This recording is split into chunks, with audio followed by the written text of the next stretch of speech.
So welcome, Marta. It's great to have you on our very first Dream Clients Club. I am the first one.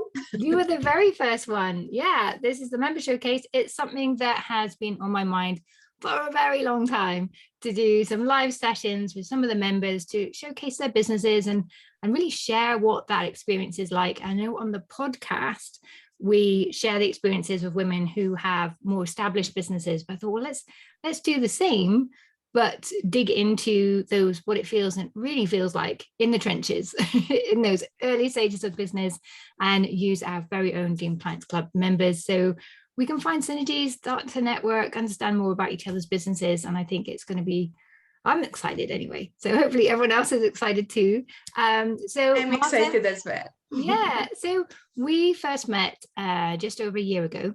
Yeah. And I remember our very first conversation, and you had left your corporate role and you were going to start your own business. And you were thinking, I'm going to be a VA. But you really didn't seem to have your heart in that. It really felt like something that was something you felt you could do, you could earn a bit of money from, but you're like, yeah, I could do this. I was like, well, have you got any other ideas? And then you just lit up with this travel company and you said, but I could never do that. Can you remember how it felt for you back in those early, can you even remember? Oh yeah, absolutely. I can remember. So first of all, yeah, that's true that I was planning for a long time to leave my corporate career. I felt quite demotivated and a bit bored, if I want to be very honest. And I was desiring a change for a long time. And basically, to discover new cultures and places, and traveling was always my kind of outlet. It was my escape from my gray weekdays and then the stress and the routine. And when I realized that I enjoy planning trips and itineraries as much as I enjoy traveling, I started to think about that maybe this would be a good idea to help the other expats who are in the same situation of being a bit overwhelmed and lost a bit of a purpose by giving them opportunities to discover Switzerland and relax and rewind in the meantime. But yeah, as I mentioned, I was absolutely, completely uncertain about it. I was very scared. I was lacking confidence. So being a VA basically was just a kind of backup plan, because I saw that this would be more safe and more stable than starting something in the travel business. But luckily you convinced me to go for it, and voila, Agate Experience, yeah, born. Yeah, and I can't believe just how much you've achieved with that business so quick, so soon. And of course, it's not yet paying all of your bills and things, but in terms of getting a business up and running and set up, usually that can take several years, particularly with something as complex as travel. And yet within 6 months, you had your website, you had some trips planned, you were already out there talking about it, which is really fast. But I know that journey wasn't necessarily easy, and what you experienced, and I'd love for you to share with the audience how that felt and what got you through it. Because I remember we were having sessions each week throughout that period, and it was like 1 minute you were doing loads, and the next minute you're like, oh, but I'm not doing it. You're doing a lot of work, but you're not yet seeing the results of that. And every minute you're like, am I doing the right thing? Nothing's happening. So it's really that sort of quicksand period that feels really frustrating, because you put so much in and you're getting really not much out yet, because it's all setting up. So how did that feel, and what got you through those moments, if anything? Yeah, definitely. The road was bumpy. Absolutely. There was some ups and downs, and it's not only in past tense, it's now as well. I mean, today I am happy because I am on fire, but there are times when I really feel like I am not really moving or progressing, and then it can be frustrating. So it's this positive and negative balancing each other. On the positive side, it is a very energizing and exciting journey, and I really enjoy doing it. I don't even feel like that I am working. And when I see the progress, when I see that things are moving, then it can really make me very, very happy. And yeah, on the other extreme, it is something very new, very scary for me, very chaotic, sometimes overwhelming.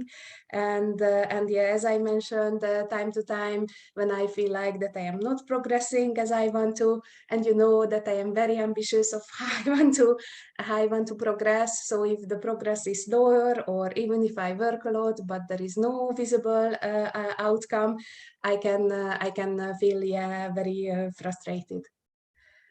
Yeah. So in those moments of frustration, is there anything in particular that you do to help yourself? Do you look at your vision? Do you take a walk outside? Is there any little things that you do, or do you just stick your head down and keep going? No, absolutely. In such cases, I really need to kind of remotivate and re-energize myself. And basically, the exercises, what you were showing me regarding the mindset, are helping a lot. And also I try to focus on what I have achieved already. And then when I really see the progress I made, even if I don't feel the progress at the moment, just looking back, it is really something helping me overcome this frustration. I have a mantra to saying myself basically that like small steps are still progress, and then it's better than not trying and doing nothing. And yeah, I am a big fan of nature. So if I am feeling very overwhelmed or very frustrated, I just go for a hike and then I feel better. I love that. Small steps are still progress. What a powerful thing to keep reminding of yourself of as you keep going. And it's so true. And we hear it every week on the podcast. You know, success doesn't come in huge leaps. It's all these tiny things, and then you look back and think, oh, I've come all this way. I've done this. You know, it kind of slowly creeps up on you, which I think is another thing you mentioned there. It's so powerful to have that success journal, so you can look back and see all those tiny steps and how they all add up. So those two combined are so powerful to help you stay motivated. And of course, you can never go wrong by taking yourself outside and getting some fresh air in nature. So I love that you have that sort of fallback plan or survival plan almost. Yeah, and sometimes we don't even recognize the progress we are making. It happened with me actually yesterday, so it's a very recent experience that I woke up feeling very tired. So I kind of convinced myself that, okay, I gave myself a lazy day and then I don't push myself to do things, which is very difficult for me because I like to have a to-do list and progress. And at the end of the morning, I was really lazy. And then I started to look something in my computer around noon. And then I realized at the end of the day that, oops, I was working the entire day basically. And then I achieved a lot of things I was not even thinking about. And it was not really like consciously sitting down and saying that, okay, now I'm going to do this and this and this. It just came naturally. I didn't even realize that I'm flying. I didn't even realize that I'm working. And at the end, yeah, it was a good feeling. I was satisfied. Yeah, it's so important to listen to your body as well. If you are tired, take a nap, because if you push yourself to work and you're tired, your mind's not in it, then you don't do your best work. And I don't know about you, but I'm really slow, you know, and I get nothing done. Much better, as you say, to take that space that you need, take that time, and then come to it when you're really feeling it. And then, yeah, then you just get in the flow so much easier. Having said that, you need to make sure that this doesn't happen every day, and that you stay in bed longer and longer and end up getting nothing done. Yeah, that's true. Finding the balance is different. I agree that you really need to be rested and give yourself time to recharge your batteries.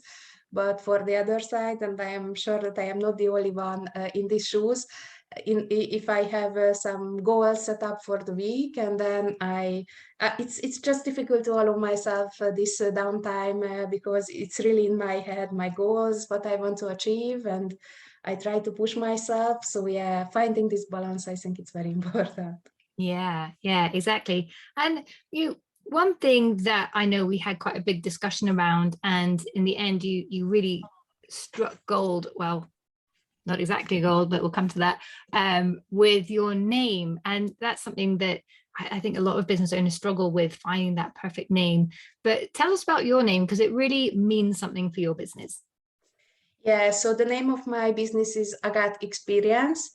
And basically, I was suffering a lot. It took me some time until I came up with this name, a long time actually. And it came basically from the base idea that I want to show the hidden gems of Switzerland. So at the end, I was trying to find a name what is relating somehow to the hidden gems. And then I was basically checking a lot of different kind of gemstones and names and the meaning of them, and obviously the usage of them as well, because I didn't want anyone with a similar name. And after that, I found Agathe, and it happened really nicely, because when I had my branding session and when I chose my brand colors, I recognized that even my brand colors has a nice link to this agate stone, because it is very diverse in colors, and then it is exist in this kind of grayish, greenish color as well. So at the end, even if I didn't expect it, that it is really a kind of comprehensive thing, it ended up very well.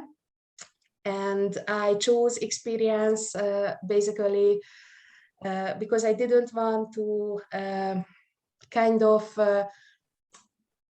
reduce the possibilities just calling it travel, because I aim not to provide or offer just travel experiences, but any type of experiences within Switzerland. So I wanted to have a name what is basically covering all kinds of activities. Yeah, I love that you had that forward thinking as well, because it's our businesses do evolve, and you do want to have some space within your name for that growth. And this week's podcast that's coming out with Ellen, and she's talking about how we all do this, but we all think way too small when we're starting our business, and it's only when we get it up and running and we start doing things, then we really start to believe in ourselves and allow ourselves to dream a bit bigger. So I love that you have already had a bit of that vision that I want to be more than just travel experiences in Switzerland, and to leave that door open for any kind of experience that's really going to be fitting for your audience, to help them have fun, relax, unwind. And yeah, so I think that's really fantastic. And shout out to Sapna in the group, Sapna Peru, who helped with the branding. She's the most amazing brand consultant.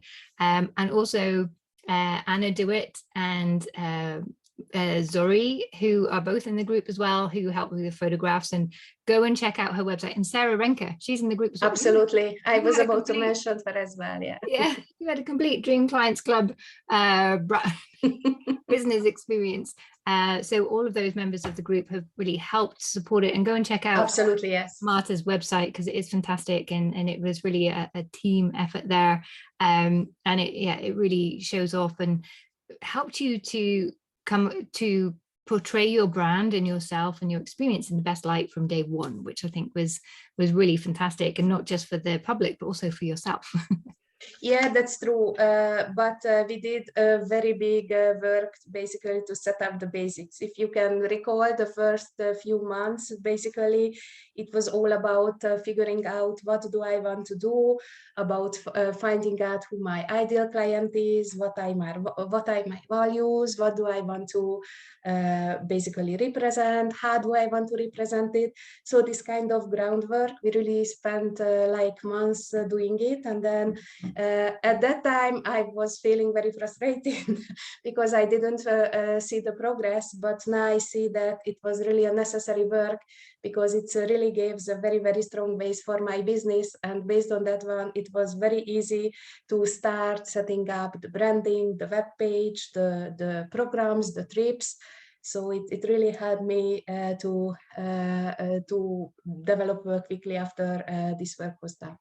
Yeah, exactly. It's that first part, the setup is so difficult, because you have to do a lot of thinking a lot of what you're doing is kind of based on theory and assumption until you can get to the point where you can, okay, well, this is my ideal client. Now I know who to go and test this with, because up until that point, it's there's a lot of hard work, a lot of deep thinking, and really hats off for you for going so willingly through that process. I think I see a lot of business owners find themselves stuck 6 months to 18 months in because they haven't done enough deep thinking in the beginning that really gives them that solid foundation that they can kick off from.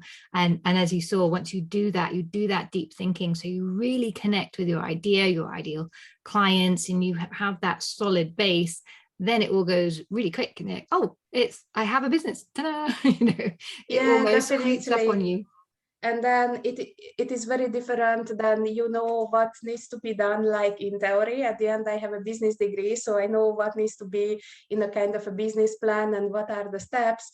But being part of it and then basically developing it from scratch, it is a completely different story, basically. And even if I have a kind of theoretical knowledge, it was still a hard work. So. Yeah. And I think when you study business and marketing, so I've got a master's degree in marketing, but it's all focused on large business, and you can't really follow those steps as a solopreneur or someone just starting out, because you don't have the team or the budget or any of this. That's true. Yeah. And that was the hardest thing. When I did my master's, I was also working in a small company. We had like 100 employees, and none of what I was learning we could apply, because it was really just for big business. So that's true. Even if you have that big business experience, translating that into a workable small business, it is quite something different, I think.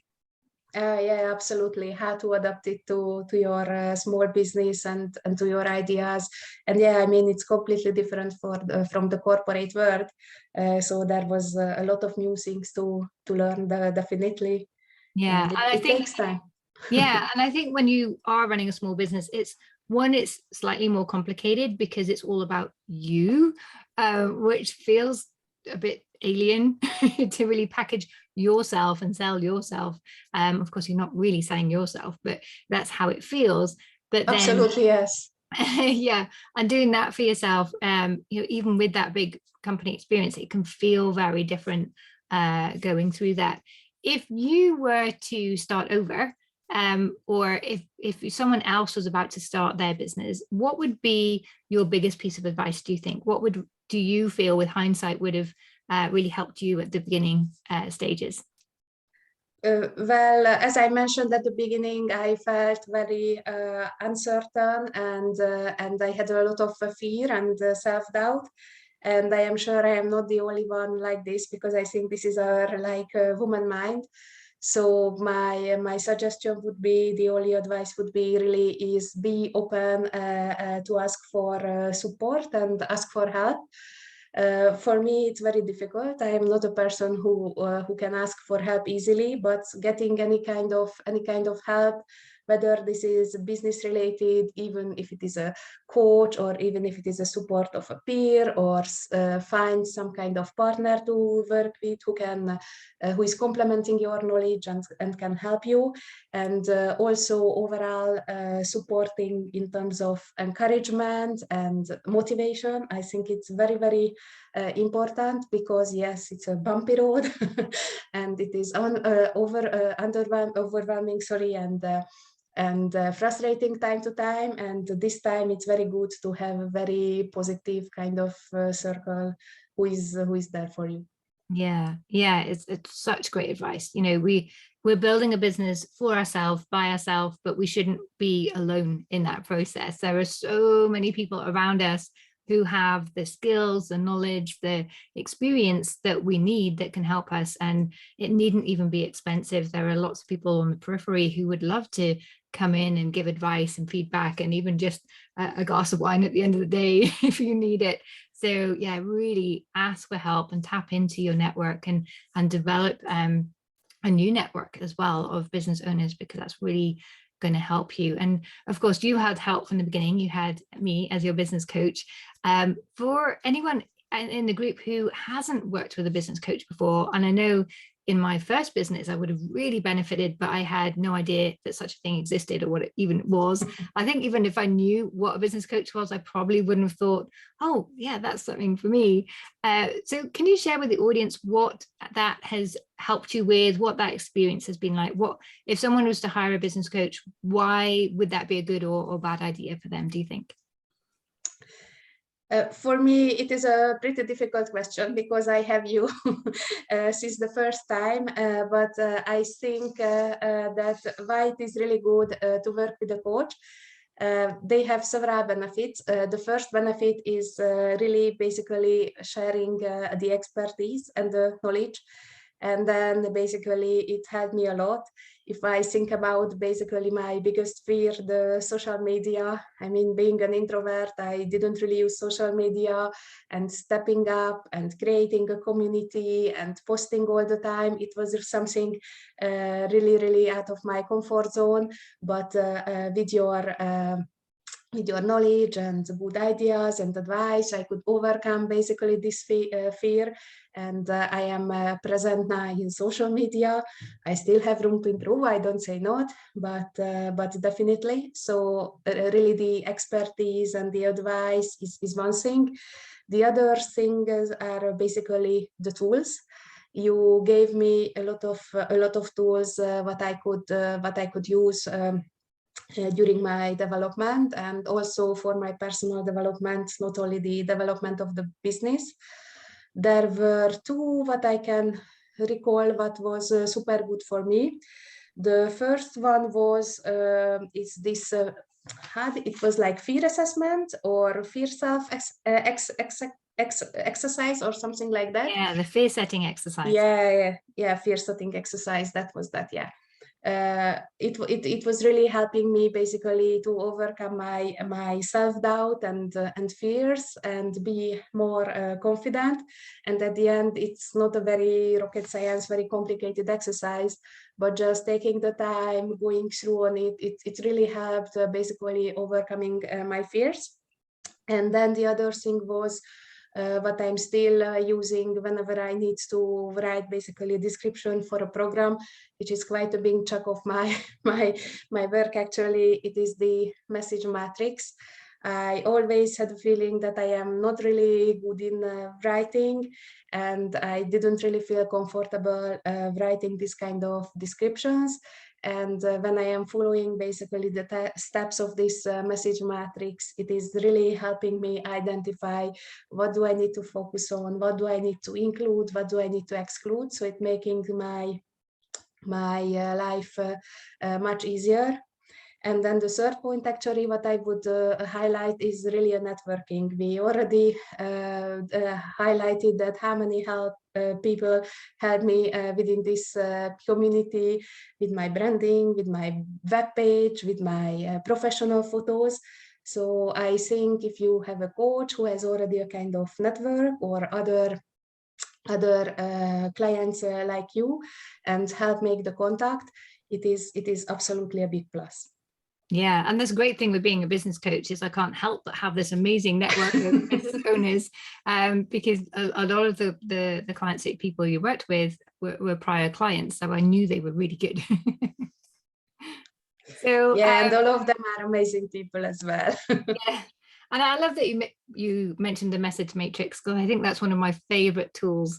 We always kind of use it sort of like we've been working together for a few weeks on breaking down what exactly is it you offer, where exactly is your value, how do you help your audience, and then we bring that together in this amazing pitch, and it's a bit like the ta-da moment in those interior design shows, and it's always very exciting, but it's so practical. You can really, as you say, use it over and over and just tweak little bits of it to work for specific products, but it's really such an incredible tool that you can use very quickly. So yeah, it's great that you're still referring to that. I didn't know that. I have my secrets. So where are you now? So you've launched your business, you've got the website up and running, and I know you started to do some partnerships, which I think is great, because I know your mission is all not just about having nice travel experiences, but really that opportunity to unwind, relax, reconnect a little bit, I guess, with nature and yourself. So you've used partnerships to help you take that to the next level. So can you tell us a little bit about that? Yeah, definitely. So the next upcoming program, what is happening in June, so a month from now, I created with cooperation with an empowerment coach, Eva Sanders, and we developed it basically for expat women who either has a very busy life and then they don't have time for themselves and they need a bit of a break just to reconnect with themselves and then just enjoy time with themselves, or the women who are living in the expat world and following their husbands all the time, and as such they have no real possibility to find their purpose, and then therefore they are feeling a bit lost. So basically we created this really nice 3-day long weekend called Gems of Joy Weekend, when all this kind of mindline the women can meet and reconnect. And Eva is having some really nice exercises to help basically this inner journey, and me from the other side I will help with the with the outer part, and then I will show some real nice parts of Switzerland. Sounds amazing. And I don't think as any kind of woman really we ever give ourselves enough time just for us. So to have that time where we don't have to think about anything, we just come and we enjoy the getting out in nature with you, and then you combine that with Ava's expertise in leading these self-discovery workshops, and so you can reconnect with your purpose. I think that's just going to be so powerful. Really good luck with that. Thank you. I'm really looking forward. And Eva is basically an artist, so she's planning a lot of dancing and singing, and actually she's convinced that everyone can sing. Well, I might haven't met me yet. wrong, but I will give a try. Sounds amazing. So, Marta, if people want to know more about your business, that event in particular, or that weekend, or just to go and have a nose around your website and see how far you've come and get some inspiration for themselves, where is the best place for them to go and find that? Yeah, basically they can check all the programs, including this Gems of Joy retreat in my webpage, www.agateexperience.com, or they can join to my Facebook group, what is called Secret Switzerland, where I am basically sharing more tips what to discover and some interesting facts of the country. Great. And I know if you go to the website, you have also probably more relevant for those based in Switzerland, but a whole book, a travel guide, basically, for Switzerland. So yeah, if you live in Switzerland, go and get yourself a copy of that, or if you're planning to travel, because I know Marta's taken time to really find those hidden gems, things that you wouldn't typically find if you just went to the tourist office. So I know I've got a copy and I'm working through it bit by bit. Marta, thanks so much for joining us today and for being brave and stepping up and being our first member showcase. If anyone in the group would like to be a future interviewee, I'm trying to think of the right word there, on this segment, then do reach out, let me know. But Marta, thank you so much. Thank you as well for being so open and honest about what it's really like to build a business. I'm sure everyone listening was like, oh yeah, that's me. we tend to think we're alone, but we're not. We all go through that same experience. It's not easy for anyone, but you've made it. You've made your first year in business and you're really up and running and doing something really quite magical. So congratulations. Thank you. So bye to everyone on the Facebook group. I didn't check the messages as we went through. I really felt like it would disturb the flow of the conversation, but Marta is a member of the group, so if you have any questions, then do put them below, and I know Marta will go in and respond to any questions you may have, and myself as well. So do keep commenting on this below. And if you have any questions, then either pop them below or reach out to Marta directly. I know she'll be very happy to speak to you. Yeah, absolutely. Great. Well, thank you so much. Thank you.